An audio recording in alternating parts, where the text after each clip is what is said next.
Welcome back, my peeps. This is Chief, the one half of the Caribbean Connection. Chief and Stero, let's talk.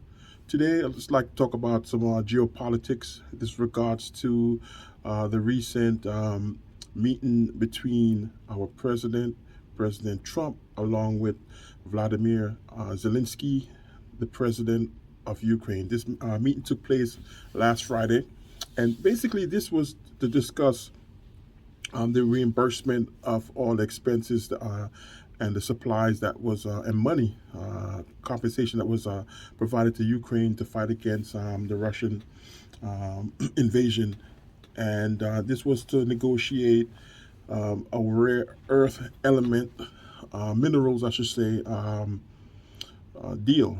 So Zelensky came to the United States to meet with President Trump along with J.D. Vance, the vice president.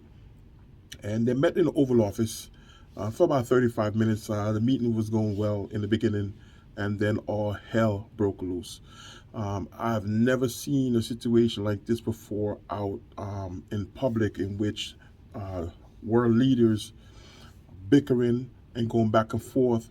In addition, a lot of accusations that was thrown back and forth, to the point where Trump had to like put his hand on the shoulder or the arm of Zelensky to push him back a little bit. So in a nutshell, the meeting took about 35 minutes, right, before it all like broke down. Zelensky wanted guarantees, because there's no guarantee as to once he signed a deal with Trump, the president of the United States, to provide the rare earth minerals to Trump, or to the country of Finland, in terms of reimbursement. There's no security guarantee once Russia signs the deal. What if they go back on a deal in which Zelensky is saying that they signed previous deals before, and Russia went back on the deal and still attacked them and still did additional invasion of different cities and what have you. But there was no guarantee. Trump wasn't discussing any guarantee for any security at that moment. And is it basically Zelensky came here to sign the deal, but he wants that guarantee. That was not provided. So it all like broke down in a nutshell, and Trump was saying that somebody doesn't want a deal, and obviously it's Zelensky, and Zelensky wants war, and he wants all those young people to be killed, and the killing is not going to stop, and thousands of people are dying every week.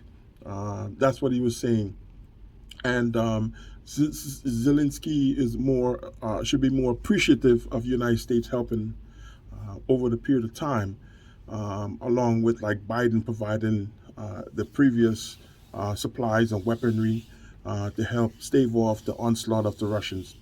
Now, in addition, it became so combustible that J.D. Vance was chiming in and was saying that Zelensky is not showing any appreciation. He has yet to say thank you to the President of the United States or to America for aiding him with providing the supplies and weaponry to aid in the fight against the Russians. It just got so out of hand. Normally, things like this supposed to be behind closed door. So I don't know what took place in terms of them airing out their differences out in public. World leaders don't normally do that. They do that within the confines of a closed door. And then they have like the press release, or the able to speak to the press in public. And they just went into more details than what the public should know per se. And I'm like flabbergasted. I've never seen something like this before. Never. Have you guys ever seen anything like this before? I've never seen this. I've never seen this before. I don't even have any response to this. Trump is accusing Zelensky of wanting to start World War III because he's refusing to sign this deal, and he's saying that he's the only one that's able to let uh, Putin stop the war.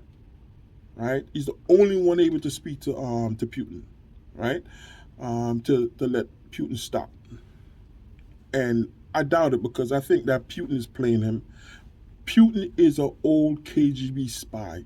He's very crafty, right? He smiles in your face. He tell you all that you want to hear, right? And but yet still either you end up falling off a building allegedly, or you end up dying of a slow death, allegedly being poisoned. So he's an old KGB spy, old KGB operative. I don't think Trump is in his league. Um, Trump is not trained for this, to be deceptive, and I don't know in terms of the gravitation towards, dictators, that Trump apparently just loves Kim Jong Un of North Korea and just love Putin. He gravitates towards those autocrats, those guys that are like they rule with an iron fist. Like it's something that gravitates him towards them, and he has to understand that they're coming from the old school. They're trained in deception. These positions was basically handed down to them over the period of years. You know, it's a totally different politics. There's a totally different country, totally different way of life. Um, and for him to be cozying up with Putin it becomes a situation where we went from 360. So Biden supported Ukraine, supported NATO, provided weapons. America was the leader of the free world in terms of the weaponry, was leading Europe along with NATO. And then, like, total 360, as soon as Trump come in office, boom, you know, now we're friends with Putin. You know, it remains to be seen whether or not if Ukraine decide to sign the deal, whether or not Putin will honor the deal and not attack. Now, I was reading today and also watching the news today, and it shows that Europe or the NATO has came up with an agreement on how to best approach the situation, and they asked for at least 1 month of ceasefire to continue the negotiation. But they want the United States to have a say, and they want to bring the proposal to the United States so the United States could approach Russia to see if Russia and Ukraine is willing to agree to the terms. And while they continue to negotiate, because you have to continue to negotiate. And I know that there's a large chunk of Ukraine that was taken over by Russia, and Ukraine is steadfast on wanting to get back their territory. But is it feasible to say that put it in context, this like flesh this out? Is it reasonable to say that Ukraine will get back their territory? I doubt it, because I'm of the belief that Russia has planted themselves within those territory, and in their mind, Ukraine is a part of Mother Russia. Ukraine, that's where the Russian Empire started. In Ukraine, in a nutshell. And to the Russians, Ukraine is a part of Russia. Russia is Ukraine. And for them to take those territory from Ukraine, I'm of the belief that they will never give that up. They will never give that up. And Ukraine is not in a position to continue to fight without any aid, without any help or any assistance, any weaponry, because Ukraine itself, back when they broke off from the Soviet Union, they had, I believe, the third largest nuclear arsenal in the world, and they end up giving up that arsenal, right? And they gave it back to Russia. And they made a deal with NATO that they will give up the weapons, but NATO will protect them, and Russia would not seek to annex their territory or invade them. In which Russia broke that agreement, right? Now, with that being said, uh, Ukraine was always known to be a agrarian society. They were like a lot of farms, and they are basically the breadbasket of the world. You know, they supply a lot of grains and all that stuff to like Africa and the Middle East and so forth.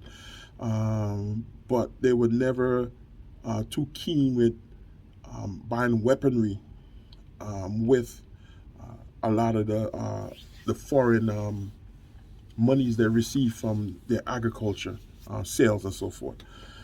Because at that time they were friends with Russia because you know the president at that time was how you say in bed with Russia. They were on good terms, and soon as Ukraine decided they want to shift from the east and shift more to the west and be a part of NATO, it's like NATO is knocking on their door right now, right? And Russia wasn't having that. And I don't know if it was a wrong move by Ukraine, which in the end, it is a wrong move because you don't have the weaponry. You got to be able to stand on your own, at least stand on your own to fight them, and then get some aid, some assistance, a technical assistance from NATO or the rest of the world. But you can't just go into a war without any weapons because you're sure to lose. And Russia don't mind sending wave after wave of people to sacrifice them. Ukraine don't have the bodies and the soldiers to sacrifice like that. Russia has almost unlimited soldiers. We see that as well, like in World War II, where they were sending like millions of soldiers on the front line, and they would just die wave after wave, and it's all about the numbers, you know.